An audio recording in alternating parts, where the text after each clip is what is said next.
পুলিশের বিরুদ্ধে অভিযোগ তুলে স্ট্রং রুমের সামনে ব্যাপক উত্তেজনা ছড়ালো। এগরা থানার আইসি সুশান্ত চট্টোপাধ্যায়ের বিরুদ্ধে পক্ষপাতের অভিযোগ তুলে বিক্ষোভে ফেটে পড়লেন পটাশপুর বিধানসভার তৃণমূল প্রার্থী পীযূষকান্তি পণ্ডা ও তার সমর্থকরা। পরিস্থিতি সামাল দিতে ঘটনাস্থলে পৌঁছাতে হয় মহকুমা শাসক ও কেন্দ্রীয় বাহিনীকে।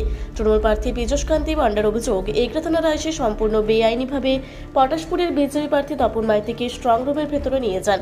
তার দাবি, নিয়ম বহির্ভূতভাবে এক প্রার্থীর প্রতি পুলিশের এই বিশেষ অনুকূল্য নির্বাচনের স্বচ্ছতাকে প্রশ্নের মুখে ফেলছে।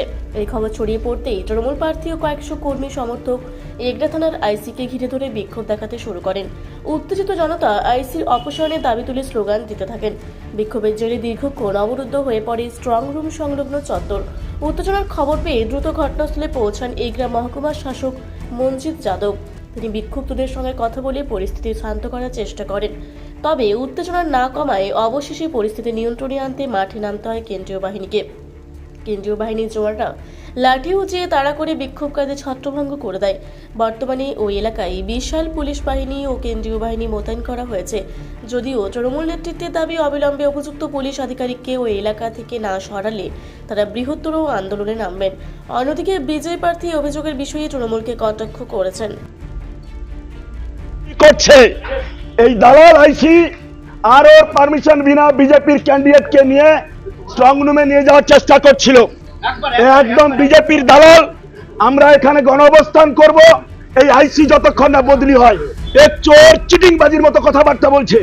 এর না আছে নিজের সম্মান, না কাউকে সম্মান দেয়। সরকারি উর্দি পড়ে বিজেপির দালালি করছে এগরা আইসি। এগরা আইসি এর সাসপেন্ড চাই, এই চাই। এই এই এই এই এই আইসি, এই দালাল সবজন করবো এক্ষুনি। আমরা আরো এখানে রাখা যাবে না। আমরা আরো এসডিপিও অবজারভার সবকে বলেছি এক্ষুনি আসছে। ভেবেছে বিজেপির দালালি করে দালাল। এই আইসি কে দেখে রাখুন, বিজেপির দালাল। এই আইসি কে দেখে রাখুন, বিজেপির দালাল। মানতে পারবো না। এখানে গেটে বসে বলো। দাদা, কি ঘটনা ঘটেছে স্ট্রং রুমের সামনে? স্ট্রং রুমের সামনে কিছুই ঘটেনি। আসলে ব্যাপার হচ্ছে কি, কালীঘাটের ঢোলটা ফেটে গেছে। মমতা ব্যানার্জির সরকার পড়ে গেছে, সেটা বুঝতে পেরেছে। সেই জন্যই নাটক চলছে চতুর্দিকে। গতকাল আমরা মমতা ব্যানার্জির নাটক পুরো দিন মিথ্যাচার দেখেছি, শুনেছি। পশ্চিমবঙ্গের মানুষ নয়, সারা ভারতবর্ষের মানুষ মমতা ব্যানার্জির চরিত্র, তার কার্যকর্তাদের চরিত্র বুঝেছে। আজকে সেই ঘটনা ঘটানোর জন্য এখানে স্ট্রং রুমে এসে নাটক করছে। তার যিনি প্রার্থী হয়েছেন উনি নাটক শুরু করেছেন, এবং যে অশালীন ভাষায় যেভাবে এখানকার আইসি, পুলিশ এবং যারা সেন্ট্রাল ফোর্স রয়েছে তাদেরকে যেভাবে গালিগালাজ, অশালীন আচরণ, এটা পশ্চিমবঙ্গবাসী এবং পটাশপুরবাসীও দেখতে পাচ্ছে। তো ব্যাপার হচ্ছে কি, ওখানে গতকালের যে ঘটনা পশ্চিমবঙ্গে চলছে, মমতা ব্যানার্জি যে মিথ্যাচার চলছে, তার ফলে আমরা এখানে এসেছিলাম স্ট্রং রুমে।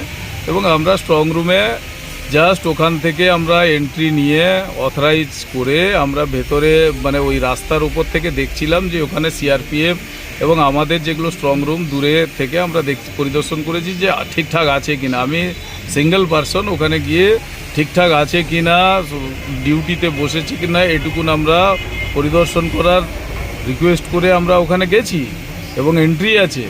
তাতে উনার যদি প্রয়োজন ছিল উনি যেতে পারতেন, উনি করতে পারতেন, কিন্তু যেভাবে অশালীনভাবে ভাষা এবং শুরু করেছে।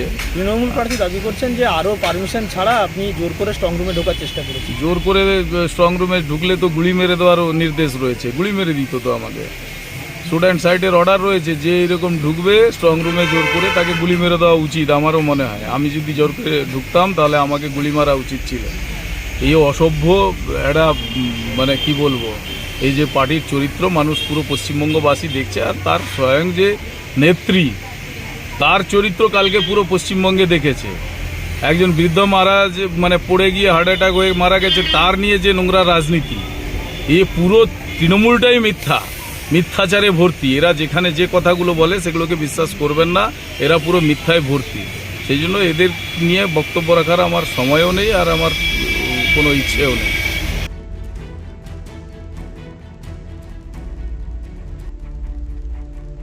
আপনারা দেখছেন রূপসী বাংলা মিডিয়া। এখন একটা ছোট্ট বিরতি, ফিরে আসছি বিরতির পর। পুরুলিয়ায় পাত্রপাত্রী যোগাযোগের একমাত্র বিশ্বস্ত প্রতিষ্ঠান বিবাহ পরিচয়। আপনার মনের মতো জীবনসঙ্গী খুঁজতে পাশে রয়েছে বিবাহ পরিচয়। তাই আর দেরি না করে আজই যোগাযোগ করুন বিবাহ পরিচয়। Municipality commercial complex, second floor, Chaibasa road, opposite PWD office, Purulia. Mobile নম্বর 9232440272। ফিরে এলাম বিরতির পর। আপনারা দেখছেন রূপসী বাংলা মিডিয়া।